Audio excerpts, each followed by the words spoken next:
Hi everyone, I hope you're all doing very well today. In this video, I want to teach you about singing, as I'm also a singing teacher. And I also think if you're learning any other instrument or if you're interested in music, it's really wonderful to learn how to use your own instrument well, because our bodies are literally instruments. So it's such a wonderful gift that we have and that we should be able to utilize. Now, the first thing that I think is most important about singing is breath, and you've probably heard that before. And the reason it's so important is that it literally powers the voice. So, a lot of people might think that it's the vocal cords or it's the mouth area, but literally nothing would happen if there wasn't any breath. So, I'll show you what it feels like to sing if I don't have any breath. So, let me breathe out. Wise men say only fools rush in. Oh my God. Okay. So that was really hard and it felt very uncomfortable and it probably sounded very strained as well. So the more breath you have, it's like you have more gas or petrol or diesel in your tank. And if you've ever gone around driving with the tank nearly empty, it feels hard to drive. But if you ever had a full tank, it feels so much smoother and great to drive in. So let me show you the difference between proper and not very good breathing technique. So I'm going to show you this one first. This is the bad technique, so you can do it as a demonstration, but this is the thing you don't want to do, okay? So with improper technique, your shoulders are going to go up and your abdomen goes in and here gets puffed out. So just watch what happens with incorrect breathing.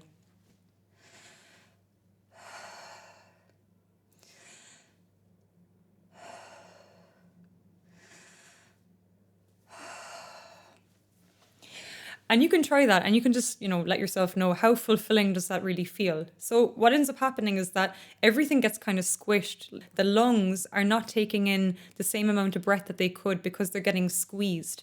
And your abdomen is not expanding, so everything is getting tense really. So that's the breathing that's not very good. And I actually used to breathe like that when I was a child and I thought that there was something wrong with me and I asked my mom to bring me to the doctor because I don't know, I thought I was going to die or something. Thank God I didn't, but I was breathing that way for years and years and I didn't really even know how to do it properly. But let me now show you correct breathing technique. So when you breathe properly, imagine that you're breathing into a balloon. Your abdomen is the balloon. So you're not breathing into this area, you're breathing all the way down into your lower abdomen. You can even think actually breathing deeper if you want, but this is a good place to start. So imagine if you were breathing into a balloon, it starts to expand when air goes in. And when you let it out, it goes back in again. So that's what's happening with your abdomen. So let me show you correct breathing. Making sure your body is also really nice and relaxed is important. So your shoulders are relaxed. And now watch as air enters into the balloon, which is my abdomen, and then goes out again. So as the air travels in, and out,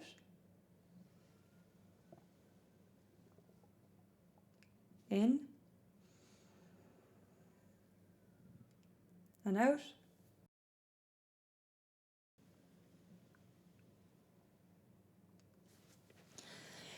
So that would be correct breathing technique. And that also is great because it feels really calm. It's great for calming the nervous system. Oxygen gets running around the body, everything. So it's a great thing to learn because you're actually utilizing your body in a better way. And why not do things easier? So I was actually going to singing lessons in university for years and they kept telling me, okay, you need to breathe deeper. And I was doing the thing and I was like, I am, but I wasn't really. And it actually wasn't until my friend taught me some Qigong that I actually learned how to breathe properly. And I think a massive part of that was because of visualization. And I really like visualizing things because I find it much easier to connect with my body and anything I'm learning when I visualize. So what he told me to do was imagine beautiful healing light moving through as you breathe in. It's going all the way down and imagine it swirling around in this area. So a big part of Qigong, the way he taught me, was about using colors and imagine this liquid healing light moving into different parts of the system. And I find that really lovely and also very calming. So I want you to breathe in, and as you breathe in, imagine this beautiful healing light moving down into the abdomen and it's swirling around and it's also healing everything. You can imagine if you have any ailment in this part of your body that it's also healing it and it's powering you as well. So I want you to think that you're bringing all of your power into your abdomen, really understanding just how important and vital this part of the body is. And then you can exhale it and you let go of anything you don't want and you just release the light and then you let more back in. So that's really, really great. Every time you want to practice breathing properly, imagine this beautiful healing light. It can be whatever color you want. And just imagining it moving through the body and you're just pausing, holding your breath as it moves around, and breathe out.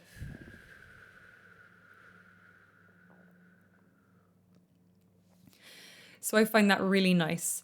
And another thing I want to talk about as well is just befriending this part of our body. So for me anyway, I actually really hated this part of my body when I was younger. I thought it should be really flat and I thought that it wasn't skinny enough. So I was really cruel to my body and I kind of thought I was doing it in a loving way, but I really wasn't. I was over exercising. I was always doing these like ab crunches. I wasn't eating enough and yeah, I was just keeping this very rigid. So the whole time I was actually just like tensing my body completely. And that makes it very hard to sing. So if you're tensing in this area, it's going to be so much harder. So the more I start to love this area and hold it with a deep sense of reverence, that's when my relationship with singing as well improved, because you can't really hate your instrument. You have to love your body and you have to accept it and then work with it. And things start to get better. You start to get more confident in who you are as well. So the more you relax this area, and you're not gonna get fat or anything, you know. I really thought like if I started to breathe properly, then when I learned about it, I was like, oh my God, am I gonna is this area gonna get really massive? And that's really not the case.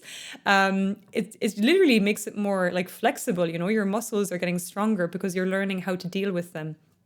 So I think, yeah, doing some exercises here is wonderful. A great one to engage your core as well is a ha, ha, ha. So watch what happens when I do this. Ha, ha, ha. And if I try to sustain that on a note, ha, ha, ha, ha. That's really, really great as well. And then that's really good demonstration of like thinking, you know, you're singing from your core rather than here. And I swear that's going to be honestly a very great first step on your singing journey. So thank you very much for watching this video. I hopefully it was a help, and yeah, let me know if you would like more singing videos in the future, and have a lovely day.